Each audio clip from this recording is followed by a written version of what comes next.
Le bassin est nourri par une source souterraine. C'est à 6 degrés Celsius pendant toute l'année, été comme hiver.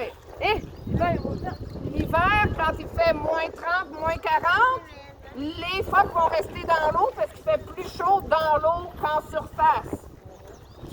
Notre phoque a aussi 2 petites oreilles, mais c'est vraiment juste des trous dans le crâne. Il n'y a pas de pavillon d'oreilles.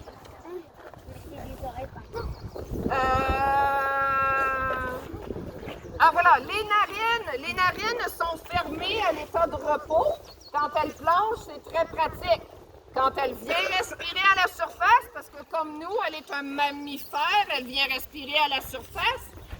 Elle a des poumons, elle vient respirer, il faut qu'elle force pour ouvrir ses narines. C'est le contraire de nous autres. Nous autres, on a des narines qui sont ouvertes à l'état de repos. Reste avec nous, s'il vous plaît. OK, c'est correct, regardez la pancarte. Nous autres, c'est ouvert à l'état de repos, il faut forcer pour les fermer. Les phoques dorment aussi bien sur la terre ferme que dans l'eau. Quand elles se déplacent sur la terre ferme, c'est très difficile. Souvent, ils vont préférer rouler plutôt que de marcher parce qu'ils sont très malhabiles à marcher. Ce sont des mammifères. Ce sont des mammifères. Tu as peut-être observé sur le ventre, il y a 3 points noirs en bas du ventre. Un des points en haut, c'est le nombril, parce que comme nous, ce sont des mammifères, il y avait un cordon ombilical, et ça, c'est le nombril. Les 2 autres, ce sont des mamelles, parce que ce sont des femelles. Fait que ça veut dire que la femelle va mettre bas à 1 à 2 petits maximum. Question? Mais les feuilles, est-ce que des fois ils vont sur la roche? Oui, quand on les nourrit. Moi, je le sais, là, mais j'ai appris que pourquoi ils nagent sur le dos. Est-ce que vous pouvez le dire? Oui. Alors, vous avez observé qu'ils nagent sur le dos. Cette raison-là, c'est pour aller voir le fond du bassin. Parce que leurs yeux et leurs narines sont sur le dessus de la tête pour quand ils sont en surface, surveiller pour les prédateurs. Alors, c'est difficile de se pencher la tête pour aller voir dans le fond de l'eau. Ça va plus vite juste se tourner pour regarder le fond du bassin ou le fond de l'eau en nature. Est-ce que je sais qu'à 10h30, c'est la nourriture, mais y a-t-il juste cette heure-là ou ils seront nourris avant aussi? 10h30 puis 1h30 de l'après-midi, 2 fois par jour. À 10h30? Non, on ne sera plus là. On va être en train de se préparer à partir. Sur les nageoires, tu as peut-être remarqué qu'il reste des griffes.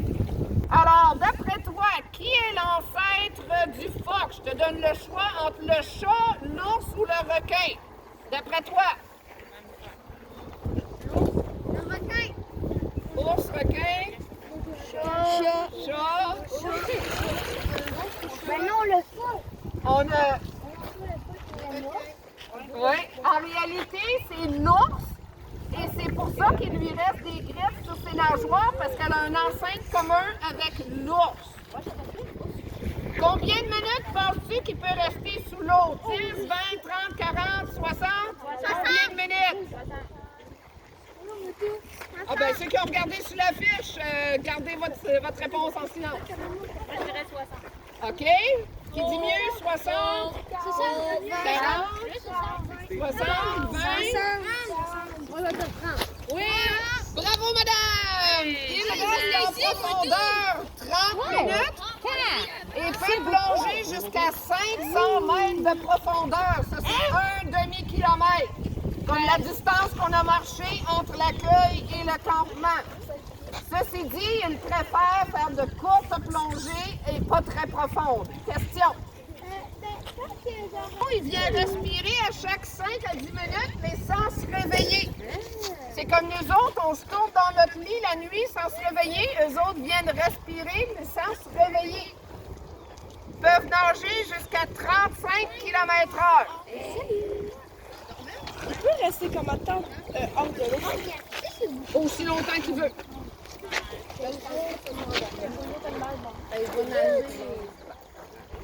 C'est pas dans le tunnel en bas, c'est très écho dans le tunnel. Donc, s'il vous plaît, chuchotez. Est-ce que vous êtes capable de faire? Oui,